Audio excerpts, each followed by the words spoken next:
Hello everybody. In the last video we learned how many types of foreign exchanges are there and how they are determined. We learned that foreign exchange are of two types, fixed exchange rate और floating exchange rate. Fixed exchange rate वो होता है जो government decide करती है, लेकिन floating exchange rate is determined by the interplay of demand and supply forces in the international money market. Today, in the second part of this chapter, we will see how this floating exchange rate changes. Floating exchange rate में changes कैसे आते हैं. जब हमें पता है कि demand और सप्लाई जहाँ बराबर होते हैं वहाँ पर पार वैल्यू या equilibrium value of exchange rate determine होती है.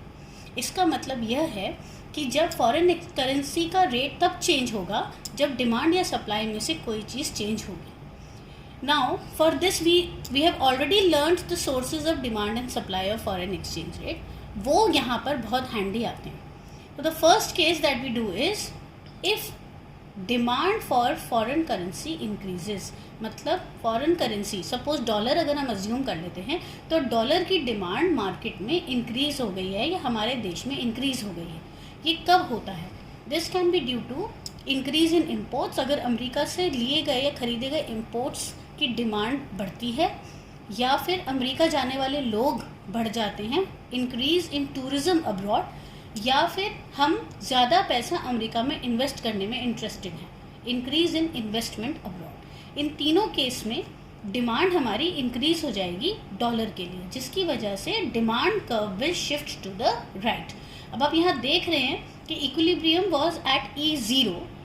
जब डिमांड राइटवर्ड शिफ्ट हुई तो इक्विलिब्रियम बिकेम E1. E1 पे क्या हो रहा है? एक्सचेंज रेट बढ़ रहा है. पहले R0 था, अब R1 है. So exchange rate is increasing. When exchange rate increases it means that foreign currency appreciates and domestic currency will depreciate.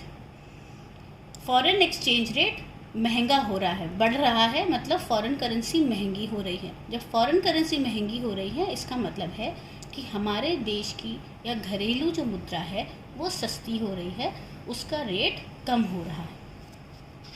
The second case that we will do is if demand for foreign currency falls और decreases. ये कब होगा? ये बिल्कुल उसका उल्टा है. जब इम्पोर्ट्स हमारे गिर जाएं या बाहर जाना लोग थोड़ा कम कर दें या बाहर इन्वेस्टमेंट हमारी कम हो जाए. इस केस में क्या होगा? The demand curve will shift to the left. तो पहले हमारा एक्सचेंज रेट R0 था जब इक्विलिब्रियम E0 था. अब क्या हुआ? इक्विलिब्रियम हमारा E1 पे आ गया. It has shifted to the left, जिसकी वजह से हमारा एक्सचेंज रेट गिर गया या कम हो गया and it has become equal to R1. So when demand curve shifts to the left, exchange rate falls. When exchange rate falls, it means that foreign currency depreciates and domestic currency appreciates. मतलब भारतीय रुपया महंगा हो जाएगा और दूसरे जो देश की मुद्रा है वो सस्ती हो जाएगी. The third case is supply. अब हम supply के changes देखेंगे. So the third case is when supply of foreign currency increases. ये कब होगा? अब आप इसको revisit करेंगे sources of supply. तो सप्लाई कब इंक्रीज़ होती है? जब एक्सपोर्ट्स इंक्रीज़ हो जाएं या फॉरेन टूरिज़्म इंक्रीज़ हो जाए, बहुत सारे टूरिस्ट हमारे देश में घूमने आए, या फिर फॉरेन डायरेक्ट इन्वेस्टमेंट और other investment in our country increases. ऐसे केस में supply will shift to the right. When supply shifts to the right then again we can see E0 से E1 पे आ गया इक्विलिब्रियम और हमारा एक्सचेंज रेट R0 से गिर कर R1 पे आ गया. So supply curve shifts to the right, exchange rate will fall. When exchange rate falls, then foreign currency depreciates and domestic currency appreciates. The fourth case is when supply of foreign currency decreases. Supply of foreign currency will decrease when exports are falling or foreign tourism falls or foreign direct investment falls. Supply curve will shift to the left. When supply curve shifts to the left, you can see here exchange rate increases. exchange rate increase होने का मतलब क्या है?